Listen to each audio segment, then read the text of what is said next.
Halo semuanya, perkenalkan saya Elsinta Komalansyah, mahasiswa Universitas Brawijaya.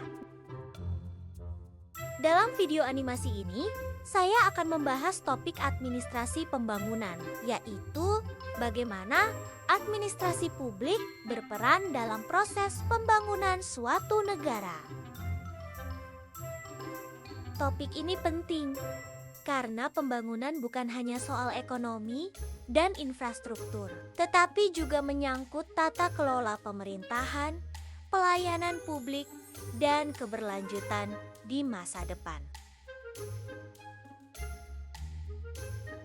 Administrasi pembangunan atau ADPEM merupakan pendekatan untuk memahami peran administrasi publik dalam mendukung pembangunan.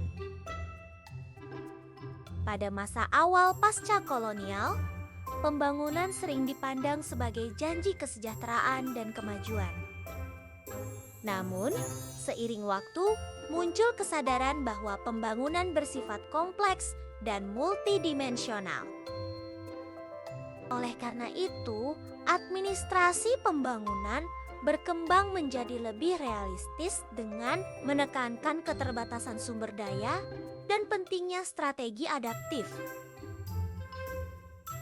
Dalam praktiknya, pembangunan menghadapi berbagai hambatan. Keterbatasan sumber daya manusia dan anggaran sering membuat kebijakan tidak berjalan optimal. Selain itu, birokrasi yang gemuk dan prosedur berlapis-lapis justru menghambat efektivitas pelayanan publik. Kanan dari lembaga internasional seperti IMF dan Bank Dunia juga memengaruhi arah kebijakan pembangunan. Belum lagi kompleksitas sosial, etnis, dan politik yang jika tidak dikelola dengan baik dapat memicu konflik dan ketimpangan. Kesadaran akan berbagai hambatan tersebut mendorong lahirnya administrasi reformasi. Paul Harry, Appleby menekankan pentingnya administrasi yang demokratis, akuntabel, dan peduli terhadap kepentingan publik. Menurutnya, legitimasi birokrasi tidak hanya berasal dari aturan, tetapi juga dari kepercayaan masyarakat. Pembangunan tanpa akuntabilitas berisiko gagal mencapai tujuannya. Pendekatan New Public Management atau NPM muncul sebagai upaya meningkatkan efisiensi birokrasi dengan mengadopsi prinsip manajemen sektor swasta.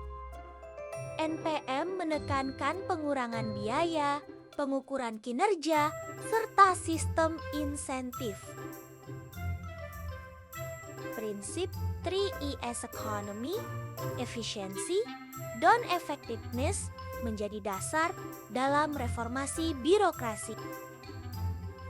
Namun, pendekatan ini juga dikritik karena berpotensi mengabaikan aspek keadilan sosial dan nilai pelayanan publik.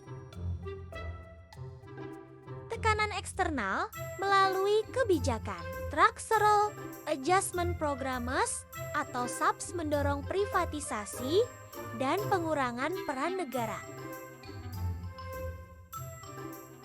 Meskipun bertujuan meningkatkan efisiensi ekonomi, SAPS sering menimbulkan dampak sosial seperti pemangkasan subsidi, pengangguran, dan meningkatnya ketimpangan. Kritik utama terhadap SAPES adalah tidak sesuainya kebijakan tersebut dengan konteks lokal negara berkembang. Di era globalisasi, administrasi pembangunan dipengaruhi oleh arus ide dan praktik global. Konsep pembangunan berkelanjutan atau ESSD menekankan pentingnya menjaga keseimbangan antara pembangunan dan lingkungan. Selain itu, perbedaan budaya juga memengaruhi gaya administrasi. Tidak ada satu model administrasi yang cocok untuk semua negara. Oleh karena itu, Pembangunan harus menghormati konteks budaya lokal agar kebijakan dapat diterima dan berjalan efektif. Reformasi birokrasi di Indonesia menjadi contoh penerapan administrasi pembangunan. Tantangan utamanya meliputi korupsi, birokrasi yang lambat, dan rendahnya kualitas layanan publik. Analisis dengan teori NPM menekankan efisiensi dan kinerja, sementara Appleby menekankan akuntabilitas dan kepedulian publik. Pengalaman SAPS menunjukkan bahwa kebijakan pembangunan harus disesuaikan dengan kondisi sosial dan kebutuhan masyarakat. Administrasi pembangunan tidak hanya dijalankan oleh pemerintah semata. Dalam praktiknya, terdapat berbagai aktor pembangunan yang saling berinteraksi, seperti sektor swasta, masyarakat sipil, organisasi non-pemerintah, serta komunitas lokal. Pemerintah berperan sebagai regulator dan fasilitator, sektor swasta sebagai penggerak ekonomi, sementara masyarakat sipil berfungsi sebagai pengawas sekaligus mitra pembangunan. Kolaborasi antar aktor ini menjadi kunci keberhasilan pembangunan yang inklusif dan berkelanjutan. Tanpa koordinasi yang baik, pembangunan berisiko berjalan parsial dan tidak menyentuh kebutuhan nyata masyarakat. Oleh karena itu, administrasi pembangunan menekankan pentingnya tata kelola kolaboratif atau collaborative governance. Kedepan, administrasi pembangunan dihadapkan pada tantangan yang semakin kompleks, seperti digitalisasi pemerintahan, perubahan iklim, serta tuntutan transparansi publik. Pemanfaatan teknologi digital dalam administrasi publik membuka peluang peningkatan efisiensi dan kualitas pelayanan, namun juga menuntut kapasitas sumber daya manusia yang adaptif dan berintegritas.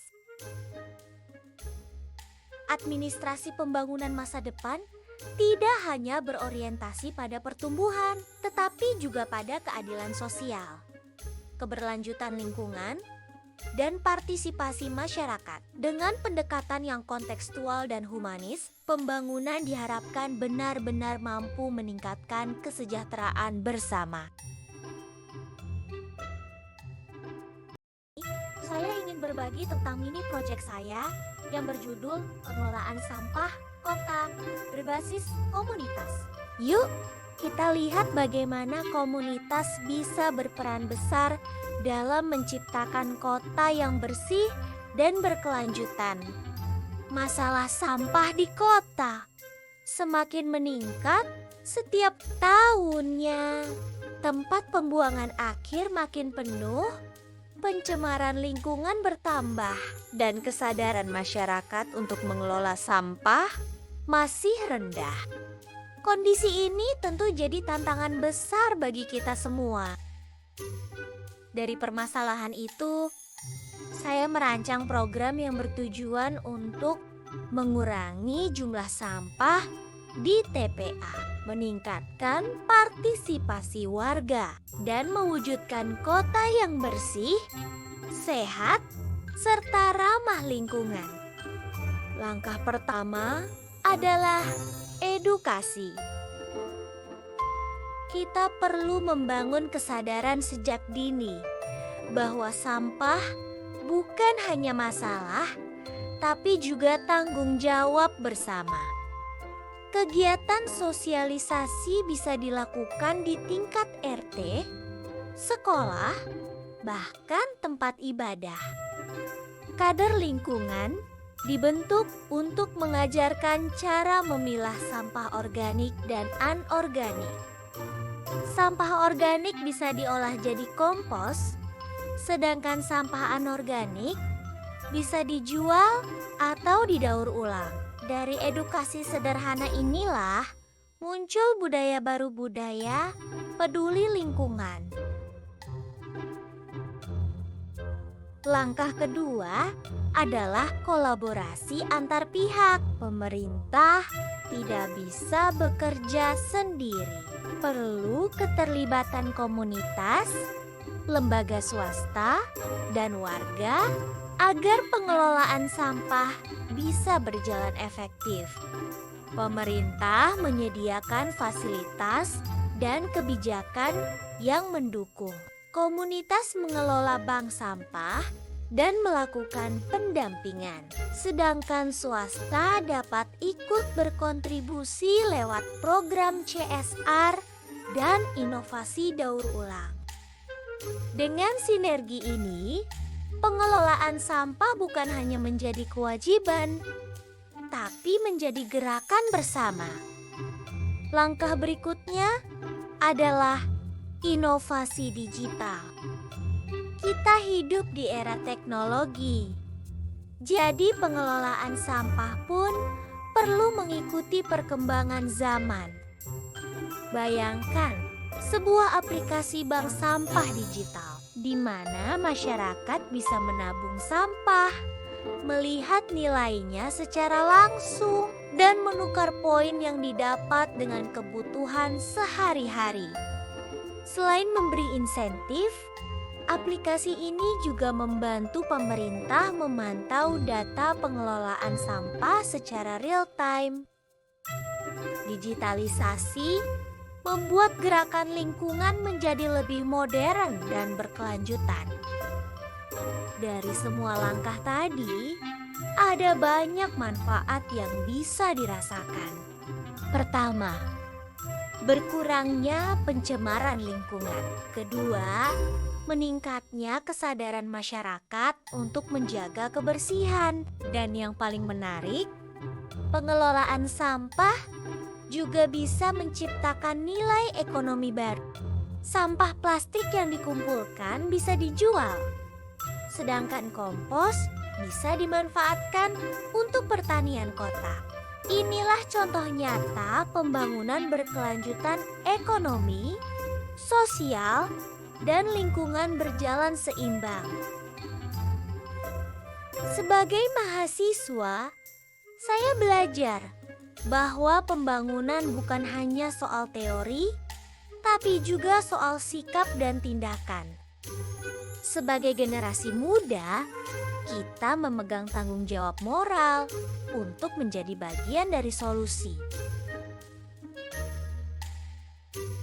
Bagi saya, pengelolaan sampah hanyalah satu contoh kecil bagaimana administrasi pembangunan bisa diterapkan dalam kehidupan nyata.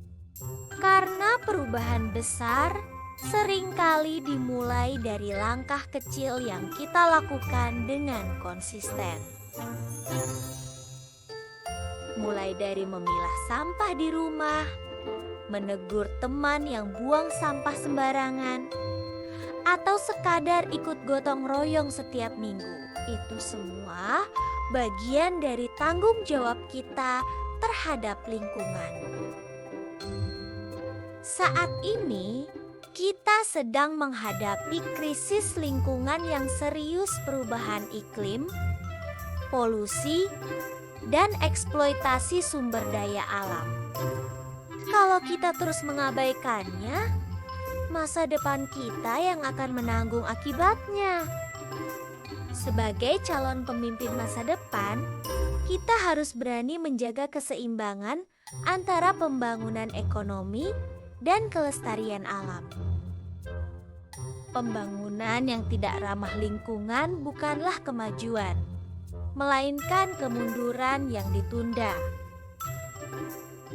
Mimpi saya sederhana, menciptakan birokrasi yang transparan, profesional, dan melayani rakyat.